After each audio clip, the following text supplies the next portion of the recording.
আসসালামু আলাইকুম রাহমাতুল্লাহি ওয়া বারাকাতুহু।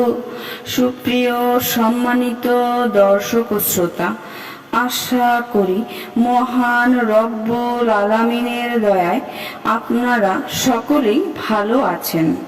সুপ্রিয় সম্মানিত দর্শক ও শ্রোতা, আজকে হযরত ওসমান রাদিয়াল্লাহু তাআলা আনহু থেকে একটি ঘটনা বর্ণনা করব। ঘটনার শিরোনাম হচ্ছে সবচেয়ে উত্তম হাত।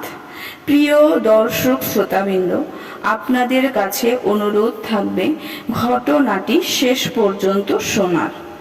রাসূল সাল্লাল্লাহু আলাইহি ওয়াসাল্লাম সকল সাহাবাদের নিয়ে উমরা করার উদ্দেশ্যে মদিনা থেকে বের হলেন, কিন্তু হুদায়বিয়ায় গেলে মক্কার মুশরিকরা তাদের যাত্রা বিরতি করতে বাধ্য করে।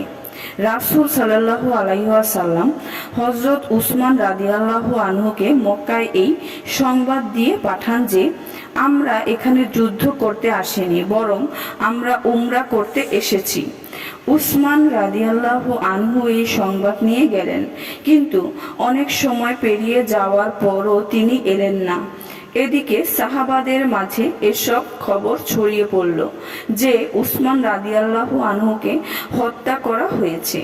রাসূল সাল্লাল্লাহু আলাইহি ওয়াসাল্লাম বললেন, এই মুশরিকদের সাথে যুদ্ধ না করে আমরা ফিরব না। এই ব্যাপারে সকল সাহাবীদের থেকে বাইয়াত গ্রহণ করলেন।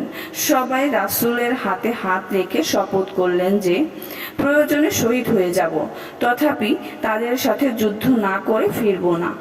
এই বাইয়াতে উসমান রাদিয়াল্লাহু আনহু তো ছিলেন না, তাই তার হয়ে রাসূল সাল্লাল্লাহু আলাইহি ওয়াসাল্লাম নিজেই নিজের বাম হাত তার ডান হাতের ওপর রাখলেন।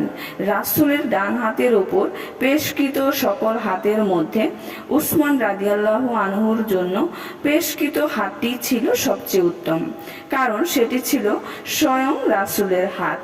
সুপ্রিয় সম্মানিত দর্শক ও শ্রোতা, আজকের ঘটনাটি এই পর্যন্তই।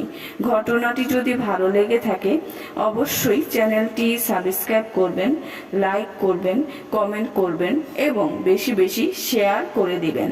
সবাই ভালো থাকবেন। আল্লাহ হাফেজ।